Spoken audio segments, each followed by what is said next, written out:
Hello everyone. In today's lesson we are going to be talking about a netting for a solid. This will help us figure out the surface area of solids. So let's start with the definition. As you can see, what is a netting? It is a rendering of a solid shape that has been unfolded or deconstructed.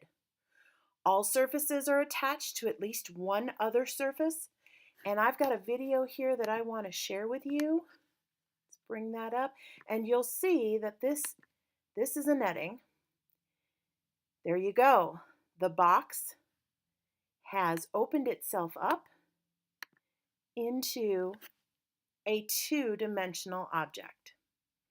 And we're going to be working with this image quite a bit throughout this video.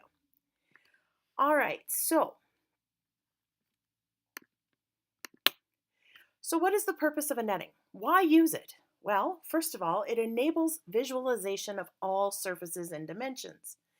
When you're looking at a cube, you're looking at a three-dimensional object in a two-dimensional space, you don't always see the back side or the bottom side of something. And this allows us to just visualize all those different pieces. It ensures that unseen sides in two-dimensional renderings are not missed. So let's look at that video one more time. This is our example. We're going to be working with a cube, pretty easy to work with today.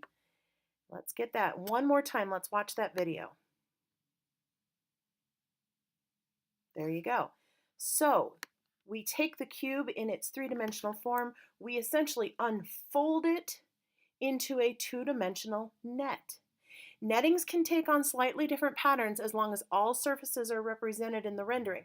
So for example, in our netting, in our little video clip, we see that the two sides of the box unfold at the very left-hand side of the image. However, as long as those two sides unfold anywhere along that length, it's okay. So just so you know, if your netting looks a little different or if you see it a little bit differently, that is okay. All right, so when we're working with these, okay, there's a couple things that we want to know. We want to make sure that we label.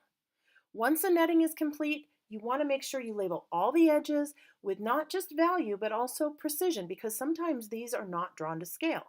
So remember, value is a numerical measurement such as 1, 2, 3.5, 4.75.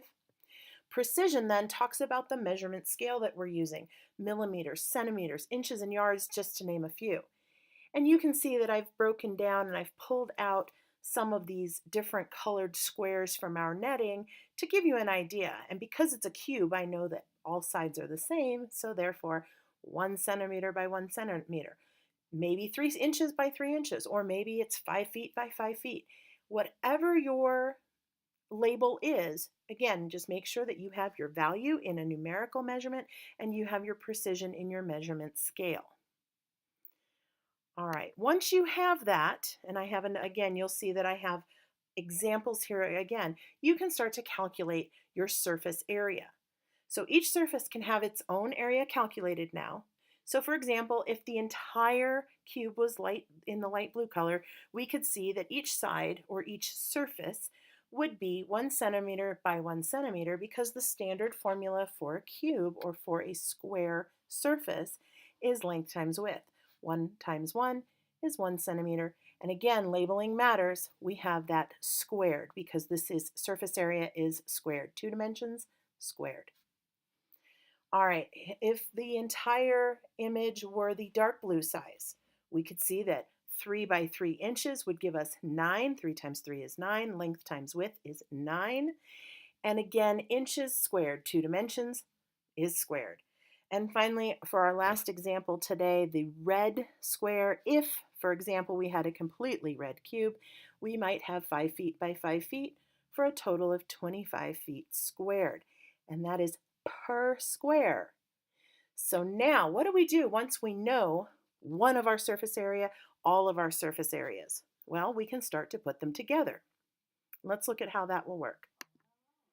So here we have all surface areas are added together, and this is just a visualization because we don't know exactly what our cube measurements are going to be, but this will show you that I was able to take both the light blue, both the dark blue, and both the red, add them together, And the sum of all surfaces becomes our surface area of the solid. So surface area in this case of the cube.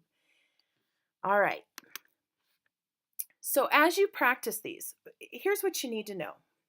This takes a lot of practice. This isn't something that just comes to everyone as they see it and they do it. So give yourself some grace.